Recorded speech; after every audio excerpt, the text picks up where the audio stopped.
Assalamualaikum warahmatullahi wabarakatuh. Allahumma sholli ala Muhammad wa ala ali Muhammad. Alhamdulillah pemirsa, salam jumpa kembali di program Kabar Petang edisi Kamis 8 Desember 2022 bersama saya Anggi Suwarnadi. Insya Allah beberapa waktu ke depan kita akan membaca dan menelaah berita paling menarik hari ini bersama narasumber yang kompeten di bidangnya dan tentunya dalam sudut pandang Islam. Inilah Kabar Petang selengkapnya.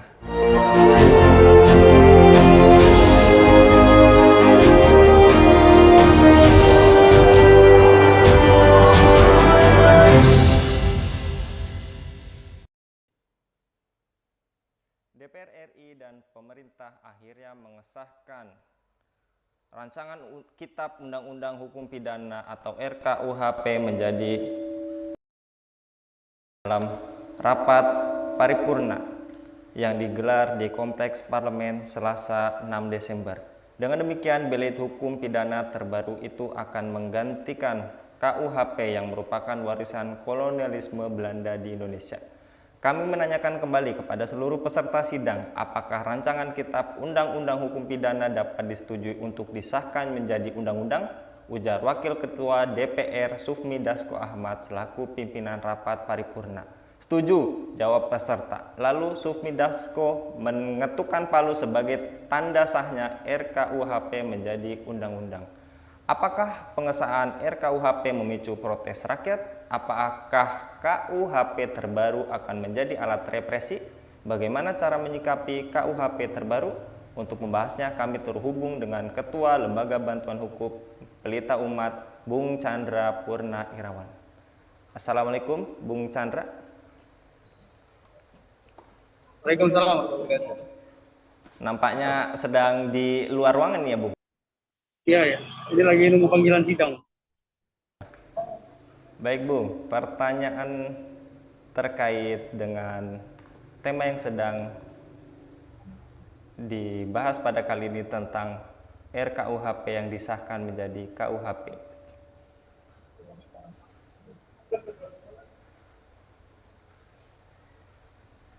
Dewan Perwakilan Rakyat menyetujui RKUHP menjadi undang-undang dalam pengambilan keputusan tingkat 2 yang dilakukan DPR.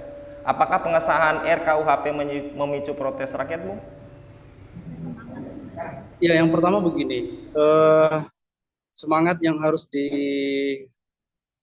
diperhatikan bukan sekedar mengganti undang-undang kolonial, kemudian mengganti dengan undang-undang yang dibuat oleh kita sendiri.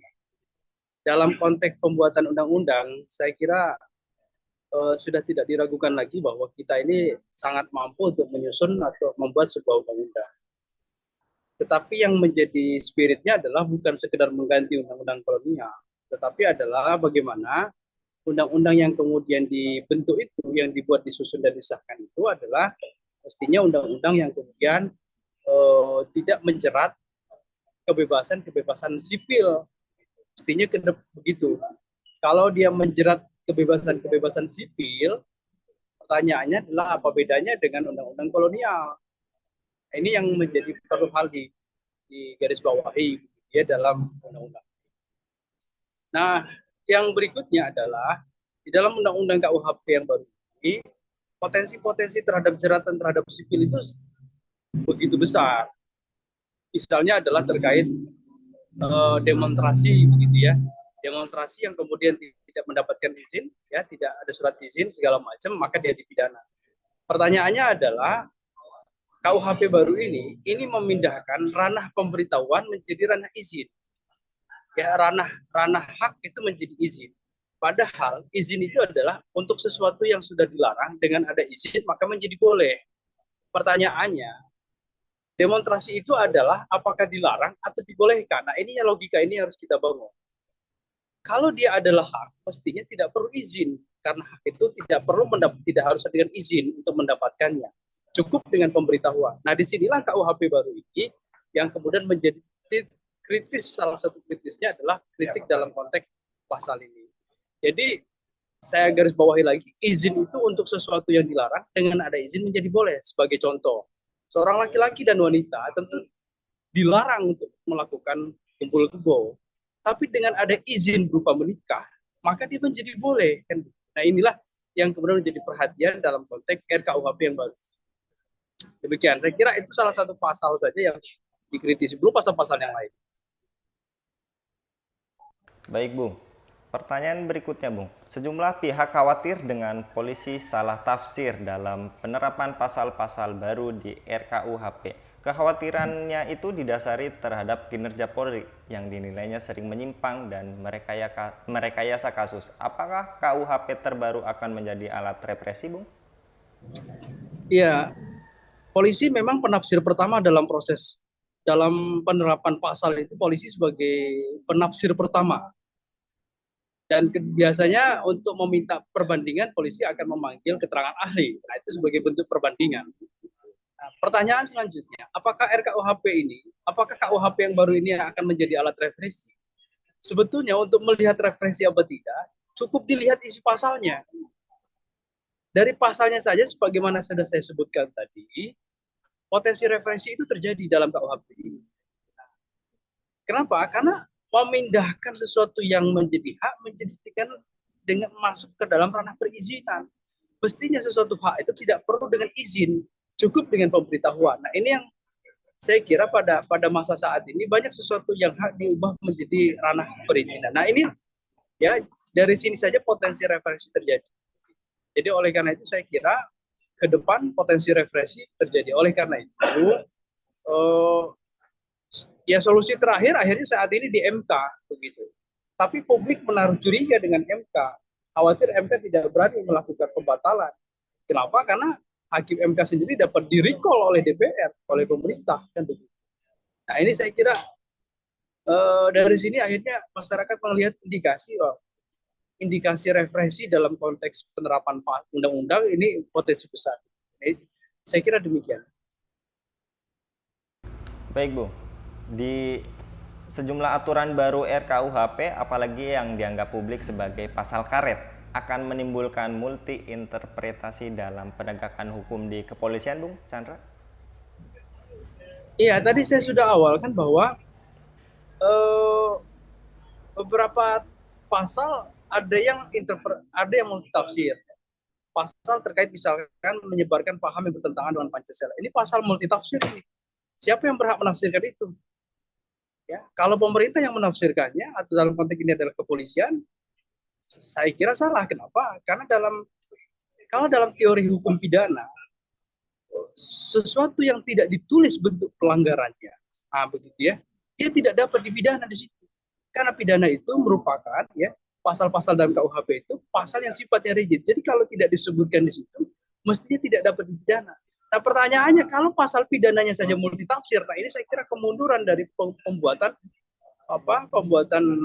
regulasi begitu ya. Mestinya pidana itu tidak boleh multitafsir.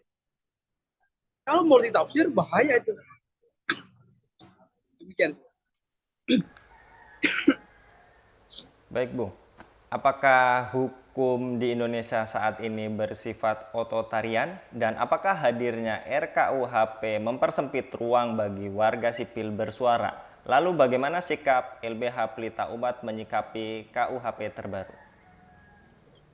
Ya, tadi kami sudah jelaskan bahwa KUHP ini yang baru ini, meskipun berlakunya 3 tahun lagi ya, KUHP ini 3 tahun sejak disahkan, ini beberapa pasalnya ini ya, ini kan apa istilahnya ya, pasal-pasalnya mengekang hak sipil beberapa pasal. Nah, oleh karena itu saya kira solusi terakhir adalah mungkin kita LBH Pelita Umat akan melakukan judicial review gitu ya. Tapi judicial review ini bisa dilakukan nanti 3 tahun lagi setelah dia dapat nomor gitu ya, nomor dari undang-undangnya itu sendiri kalau sudah diberi nomor. Kalau sekarang dilakukan judicial review saya kira tidak tepat karena belum ada penomoran terhadap undang-undang itu. Insya Allah ke depan LBH Pelita Umat akan melakukan judicial review terhadap KUHP yang baru saat ini yang disahkan. Demikian. Baik, Bung. Tadi menyikapi apakah hukum di Indonesia ini otoritarian, Bung? Menurut Bung Chandra? Kenapa? Apakah hukum di Indonesia ini menurut Bung Chandra otoritarian? Iya, tadi saya bilang begini, Untuk melihat apakah referensi apa tidak kan pada dua hal. Satu pada bunyi bunyi norma atau pasal itu. Yang kedua dari proses penafsiran atau penerapan dari pasal. Nah, kalau dari bunyinya saja pasal ini sudah menimbulkan persoalan, gitu ya, dari bunyinya sudah persoalan, cenderung pada referensi. Pertanyaan selanjutnya, bagaimana proses implementasi dari pasal ini? Nah, saya kira demikian. Baik Bung, jazakallah kepada Bung Chandra untuk kesempatannya kali ini di Kabar Petang. Mudah-mudahan senantiasa diberikan kesehatan Bung Chandra.